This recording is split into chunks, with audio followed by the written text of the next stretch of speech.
Halo semuanya, perkenalkan saya Muhammad Arfanullah dengan NIM 4342401070 dari Politeknik Tinggi Batam. Saya akan melaksanakan asesmen akhir semester dengan mata kuliah pemrograman basis data untuk praktik. Ah, Langsung saja soal yang pertama, sebuah toko buku online memiliki database dengan skema berikut. Pertama ada ID pelanggan sebagai primary key, nama, kota, tanggal registrasi, lalu ada ID buku sebagai primary key, judul, penulis, kategori, harga, lalu ada ID pesanan sebagai primary key, lalu ada ID pelanggan foreign key, tanggal pesanan, status, lalu ada ID detail sebagai primary key, ID pesanan foreign key, ID buku foreign key, dan jumlah. Langsung saja kita buat database-nya pada PHP MAX.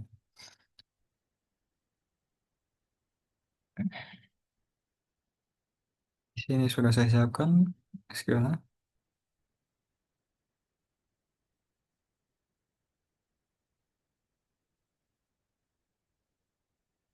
Kita masukkan juga beberapa data dummy, keperluan testing, dan pengerjaan soal. Sudah terdapat beberapa record di sini. Lalu kita lanjutkan. Manajemen toko ingin memberikan penghargaan kepada pelanggan setia dan juga ingin mengetahui tren penjualan buku. Pertanyaan adalah, buatlah query SQL untuk menjawab pertanyaan pertanyaan berikut. Yang A, tampilkan daftar nama pelanggan beserta total uang yang telah mereka belanjakan. Diurutkan dari total belanja terbesar, lalu tampilkan hanya pelanggan yang telah berbelanja lebih dari 500.000. Yang lebih dari 500.000. Berarti di sini kita akan masukkan query untuk menghitung.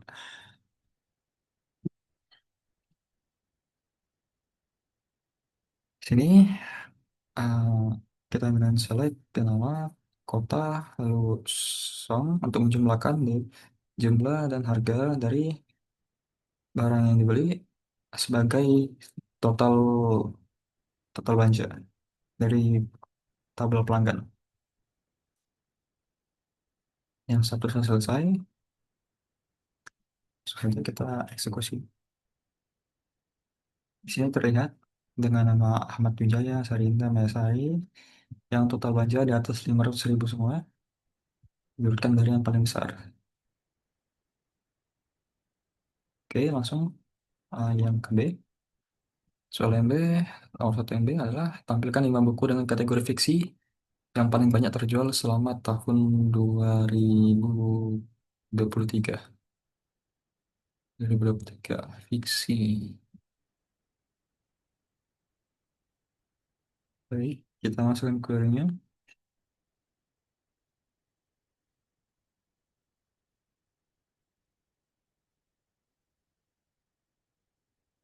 Di sini kita select judul penulis kategori, lalu juga sum jumlah sebagai total terjual. Di mana kategorinya adalah fiksi dan tahun tanggal pemesanan adalah 2023 dan statusnya selesai.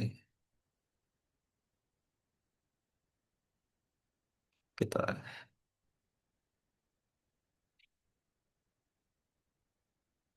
sebagai yang diminta tadi adalah tampilkan 5 buku, maka kita gunakan limit. Maka di sini akan tampil dengan total terjual yang paling banyak. Adalah Laskar Pelangi, Sang Pemimpin, Ayat Citra, Negeri Lima. Oke, kita lanjut ke pertanyaan nomor satu yang C.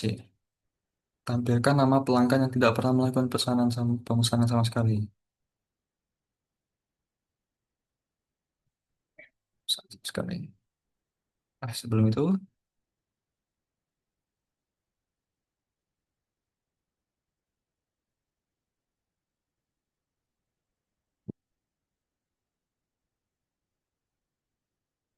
kita ubah dulu beberapa data untuk agar dia mendapatkan pesanan. Agar dia bisa menghasilkan setidaknya ada satu data pelanggannya yang tidak pernah pesan sama sekali, tidak pernah pesan sama sekali. Jadi,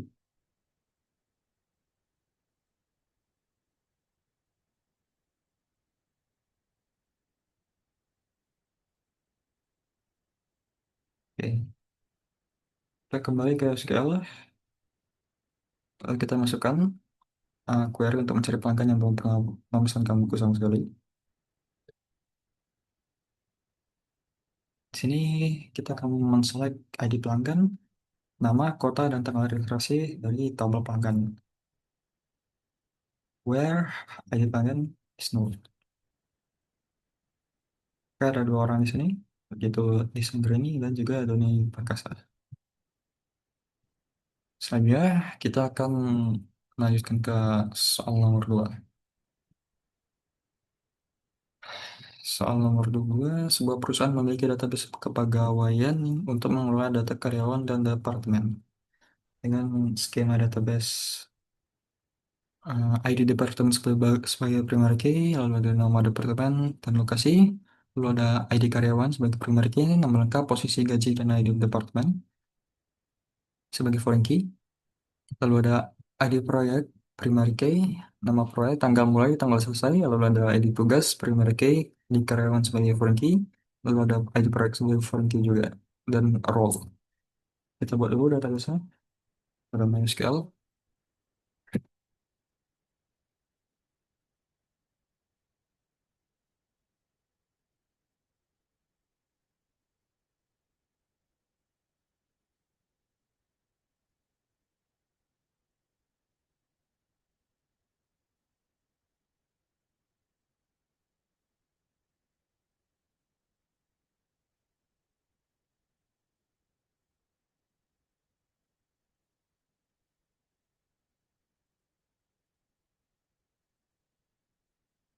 Ini di sini sudah ada pegawai perusahaan. Database lalu kita masukkan beberapa input dan data sampel.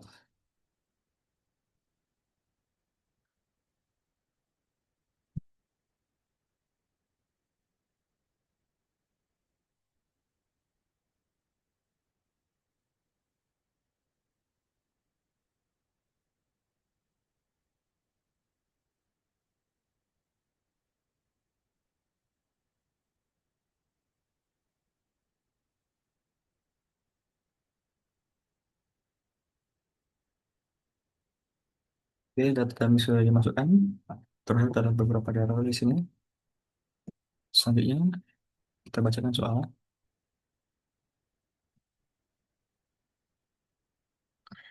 Departemen HRD membutuhkan beberapa laporan analisis yang kompleks. Pertanyaannya adalah, boleh query SQL untuk menghasilkan laporan berikut. Untuk pertanyaan nomor 2A, tampilkan nama departemen dan jumlah karyawan di setiap departemen. Tampilkan juga departemen yang tidak memiliki karyawan sama sekali. Departemen yang tidak menampilkan karyawan sama sekali.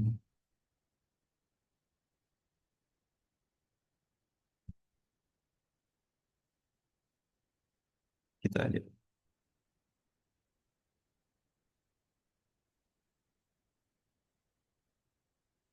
Oke. Selanjutnya kita akan eksekusi SQL untuk mencari jumlah karyawan per departemen yang dan juga departemen yang tidak memiliki karyawan. Di sini kita select nama departemen, lalu lokasi, lalu kita hitung ID karyawan sebagai jumlah karyawannya dari tabel departemen.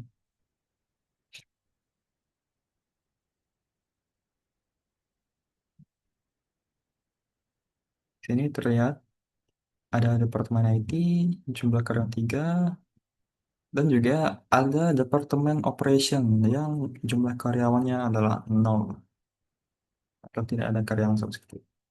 Selanjutnya, soal 2B, temukan nama lengkap karyawan yang memiliki gaji di atas rata-rata gaji seluruh karyawan di perusahaan. Kembali ke SQL.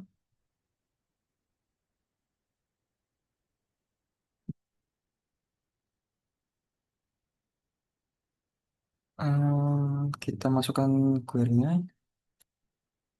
Kita select nama lengkap, posisi gaji, dan nama karyawan dari tabel karyawan.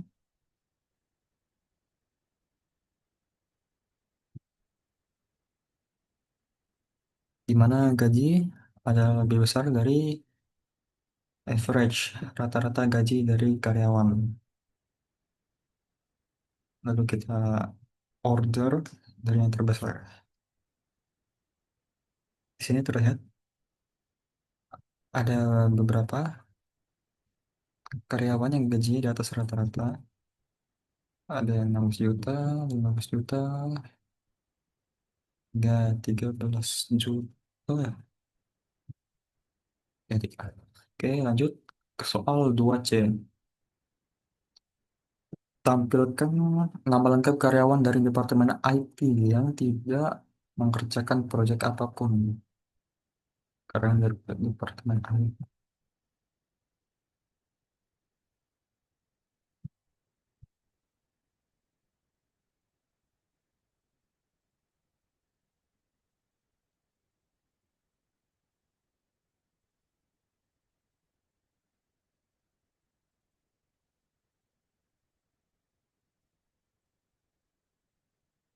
Ya, oke, SQL.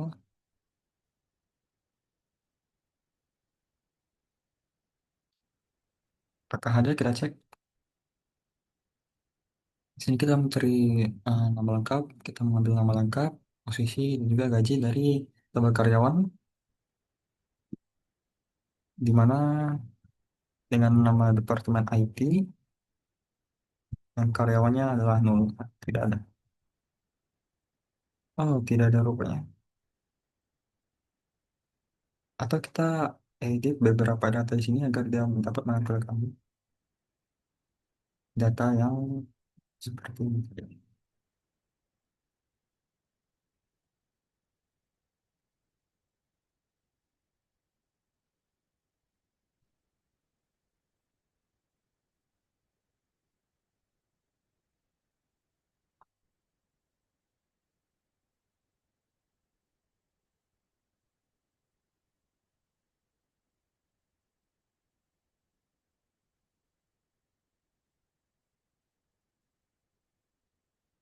Kita coba hmm, sini. Edit ke karyawan project. Just,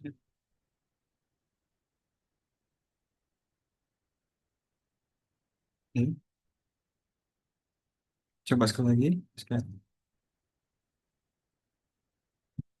Tidak ada. Oke. Kita lanjutkan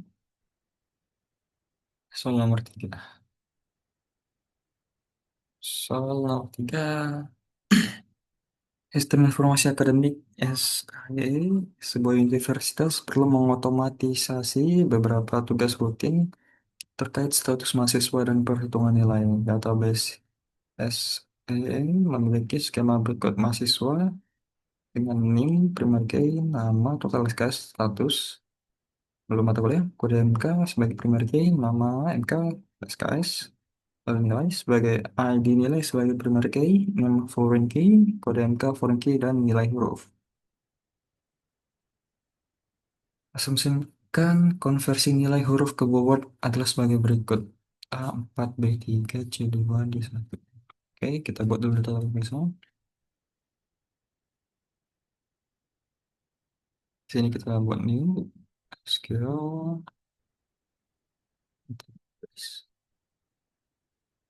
Sudah saya siapkan, kita masuk saja database. Ada tabel mahasiswa,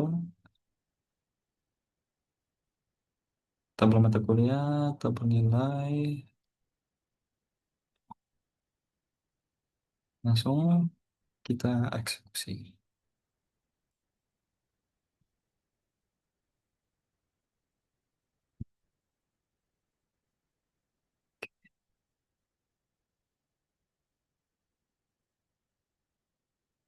Ini database.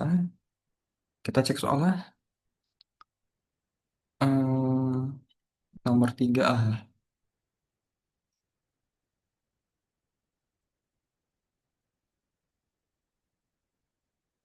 Buatlah sebuah store prosedur bernama proses kelulusan yang menerima NIM sebagai parameter Prosedur ini harus memeriksa apakah total SKS mahasiswa tersebut sudah mencapai 144 SKS.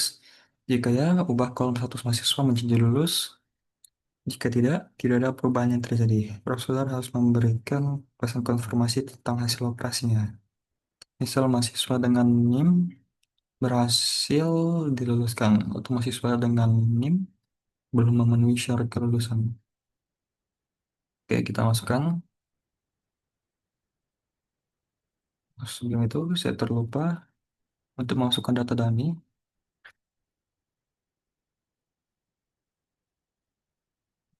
Baik. Nah, store episode proses kelulusan. Oke.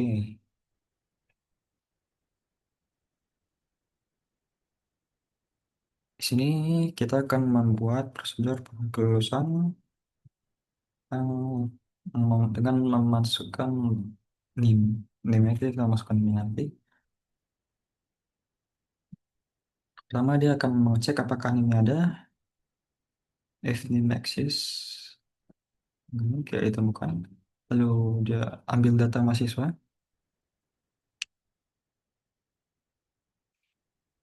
Lalu ini adalah untuk mengecek apa kesyarat kelulusannya. Apakah mahasiswa dengan NIM tersebut, data mahasiswa dengan NIM tersebut sudah memenuhi syarat kelulusan. Cek status lulus. Dan ini adalah pesan yang akan di pesan outputnya nanti. Misalkan, jika mahasiswa tidak lulus, maka mahasiswa dengan NIM belum memenuhi syarat kelulusan. Kita eksekusi. Lalu kita lihat di sini prosedur. Sebelum itu kita cek mahasiswa. Kita masukkan NIM ini. Oke, oke. Kita masukkan saja. Kita execute di sini. 2023 001. Go.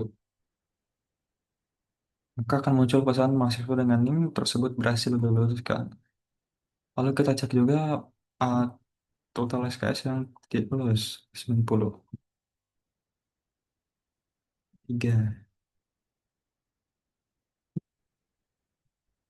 2023 3 gawe. Maka mahasiswa dengan NIM belum memenuhi syarat kelulusan karena total SKS masih 90. Atau kita bisa melalui SQL juga.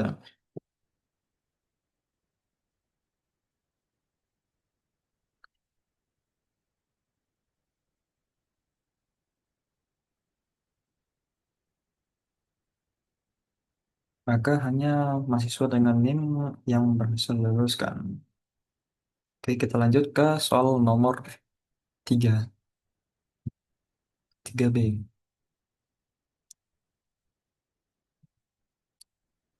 Buatlah sebuah function bernama hitung IPK yang menerima NIM sebagai parameter dan mengembalikan nilai indeks prestasi kumulatif IPK mahasiswa tersebut. IPK dihitung dengan rumus sum SKS kali bobot nilai, lalu dibagi sum SKS. Kita kembali ke SQL, kita masukkan hmm, kita masukkan query untuk menghitung IPK-nya. Di sini kita akan meng-create function hitung IPK dengan cara memasukkan NIM untuk menghitungnya. Di sini adalah fungsi untuk menghitung total bobot dan SKS. Seperti yang diminta tadi adalah A4, B sama dengan 3, C sama dengan 2, D sama dengan 1, dan E sama dengan 0. So, SKS from nilai, di mana NIM untuk NIM. Lalu hitung IPK. Jika total SKS lebih besar daripada 0, maka set IPK total bobot dibagi total SKS.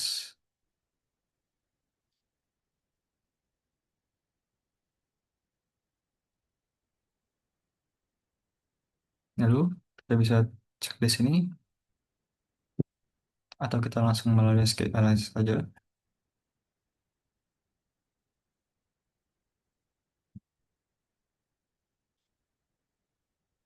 Select name nama, kita langsung call function dari hitung IPK tadi sebagai IPK dari mahasiswa, dari tabel mahasiswa. Maka di sini akan muncul daftar NIM dan juga nama mahasiswa beserta IPK-nya yang telah dihitung. Oke, selanjutnya kita akan lanjut ke soal nomor 4. Sebuah sistem manajemen infrastruktur toko retail ingin memastikan bahwa stok barang selalu sinkron secara otomatis setiap kali terjadi pembelian. Selain itu, sistem harus memberikan peringatan jika stok produk menipis. Skema database yang relevan adalah ID produk sebagai primary key, nama produk, stok, lalu ada ID penjualan sebagai primary key, tanggal penjualan, lalu ada ID detail sebagai primary key, ID penjualan sebagai primary key, ID produk sebagai primary key, lalu ada jumlah, lalu ada ID log sebagai primary key, ada produk sebagai primary key, stok tersisa, dan waktu peringatan. Kita langsung sebut database-nya. SQL, kita masukkan, ini adalah tabel produk, penjualan, detail penjualan, dan log stok rendah. Lalu, kita masukkan juga beberapa data di sini, data sampel atau data dummy. Oke.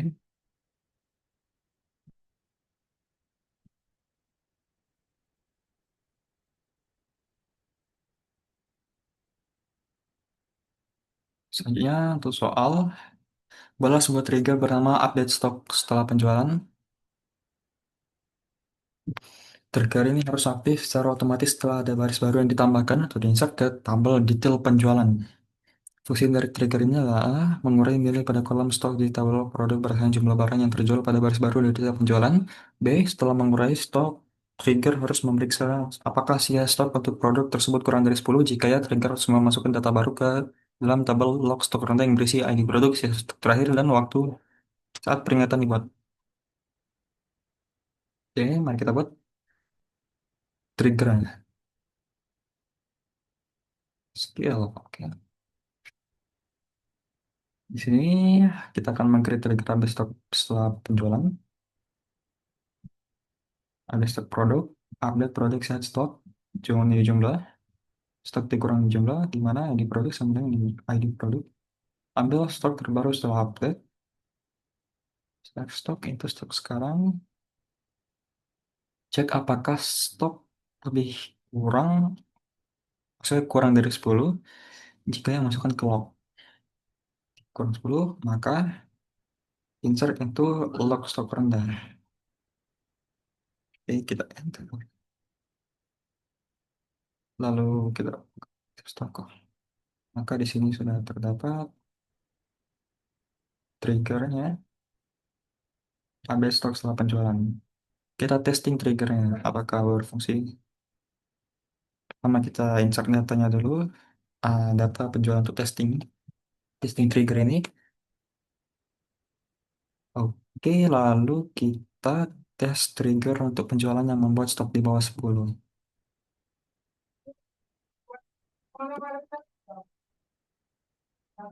Untuk penjualan, kita akan masukkan data penjualan, dan di sini stoknya akan berkurang. Kita lihat, maka akan ada di log stok rendah, dia akan otomatis masuk. Lalu selanjutnya, kita akan coba cek hasil. Maka di sini di produk 3 dan 4 akan berkurang. Baik, sekian dari saya. Terima kasih telah menonton dan sampai jumpa.